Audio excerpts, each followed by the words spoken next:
Philippines is an incredible country. You have beautiful beaches, enchanting waterfalls, and also one of the most friendly people you'll ever meet. But the Philippines has one problem that isn't really spoken about, and it's the reason that makes us answer every time when we are asked if we will recommend traveling to Philippines.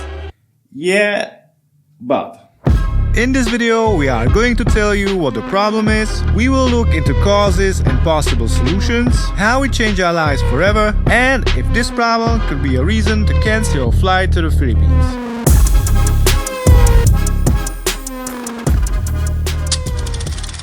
If you watched our Bangkok's budget video, you may know that Ivanka sprained her ankle on a beach in Thailand, which then resulted her having anxiety and panic attacks. What we didn't tell you was that when she sprained her ankle and was lying in sand and crying in pain, suddenly out of nowhere this stray dog came to her and started licking her, and he was trying to comfort her. And then, when she was lying in bed with a cast on her leg, this cat came almost every day and made her company. There are 3 reasons why I'm telling you this story. First, of course, is to tell you that the problem that this whole video is about are stray dogs and cats. Second is to show you that stray animals can and usually are friendly, although we are going to talk about a little later how dangerous they can actually be. And third, stray dogs and cats aren't obviously only in the Philippines, but from our travels we can safely say that the situation is, compared even to Thailand, alarming. And we were in absolute shock when we got to our first Filipino island, Panglao. Although it has beautiful beaches, if you wanna get to them, you need to ride through streets full of stray dogs, many of them injured, seriously ill with skin diseases, and unfortunately dead. In our time on this island, we saw so many sick and dead dogs that we even didn't want to leave our room. Before we tell you how it changed our lives forever, let's discuss the rather unexpected reason why the situation here is that bad. The big cause that may sound a little strange is an image. You see, while people in the Philippines tend to buy dogs like Shih Tzu, Chihuahuas, Labradors, German Shepherds or even Huskies to raise their social status, there is estimated 12 million stray dogs in the Philippines, and that's the numbers before COVID. Just because a lot of people think that these dogs can compare to so-called pedigree dogs and should stay on the streets. Reality, of course, is a little bit different. These dogs are known to be loyal, they get along well with kids, they are calm, protective and affectionate. Their intelligence is comparable to German Shepherds. They also suffer from fewer health issues thanks to their genetic diversity. And yet, despite all of this, they still suffer on the streets because of their image. First, if you actually live in the Philippines, adopt and don't buy. Then, don't let your pet roam outside unattended and spay/neuter them. If you don't live in the Philippines, there is numerous organizations that you can support, and we are going to leave some links down below so you can check them out. Or you can travel to the Philippines, change your life forever, and put the future of your YouTube channel in jeopardy. Which brings us to the part you've been waiting for.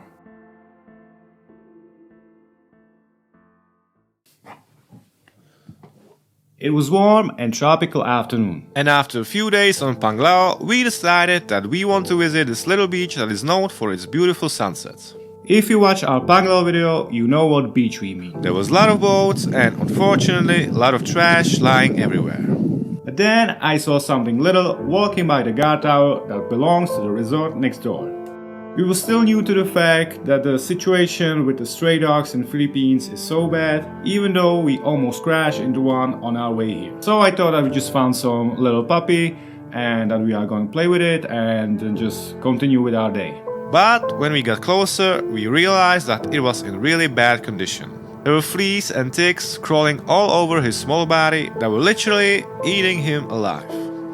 We asked the guard from the resort and he basically told us that the puppy has no one that will take care of him. The local animal shelter told us that they just don't have any more space and we couldn't take him to our apartment because there is no pets allowed policy. But from the way he looked, he will probably be dead in 2 days. So we smuggled him in a shopping bag.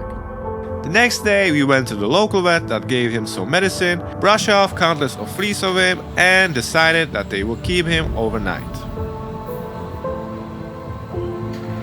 When we came back the next day, they basically told us that he didn't eat anything and that they are not sure if he will make it. So we decided that we are going to take care of him ourselves. And when we got to pick him up, he was so happy to see us. It was incredible.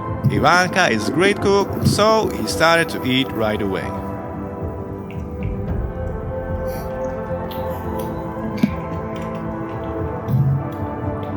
We kept feeding him, and the plan was, okay, we are going to help him to recover, pay for all of his medications, vaccination, etc., and we are going to find him a new home. We didn't want to give him a name because we knew that this would mean that we could fall in love with him. So we started to call him Pupiček, which in Czech means little belly, but even more cute. Honestly, if there are bad names you will give a dog you don't want to keep, Pupiček will be at the top of the list.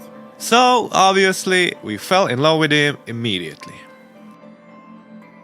But after a while, we actually found him a new home. The lovely neighbor of our hotel actually had a nephew that was looking for a puppy, and we were supposed to meet her at 9 a.m. the next day so that we could all go together to her nephew's house. And here is when the story becomes a little bit weird. Because after weeks of perfect sunny weather, the sky suddenly turned black, and exactly 1 minute before 9 a.m. we were caught in one of the craziest rains we've ever been to.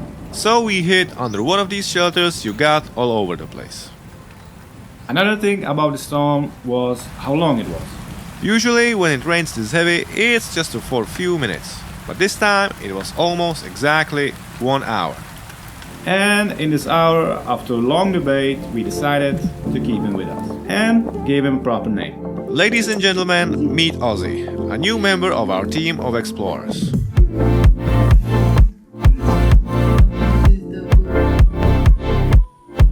He likes to sleep in cute positions,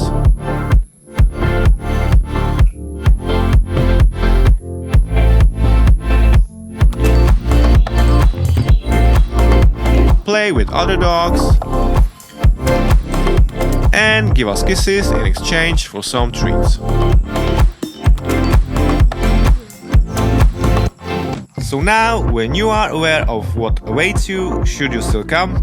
Philippines is still an incredible country, and when you come here you will meet incredible people that are trying to help these dogs by giving them shelter or food.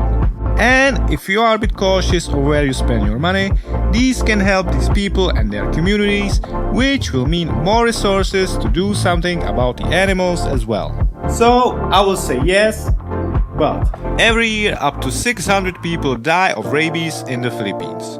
So get a rabies shot, and if you get bitten, go to a nearest hospital as quickly as possible. Also slow down and wear a helmet while riding scooter in the Philippines, as hitting stray dog is one of the most common reasons for road accidents here. We hope you found this video informative and that we didn't offend anyone, because that really wasn't our goal. We just felt that a lot of YouTubers only show you the nice parts, and we wanted to tell you the whole truth and keep this relationship genuine. So I hope you understand, and in short, don't give us dislike, don't unsubscribe, come on.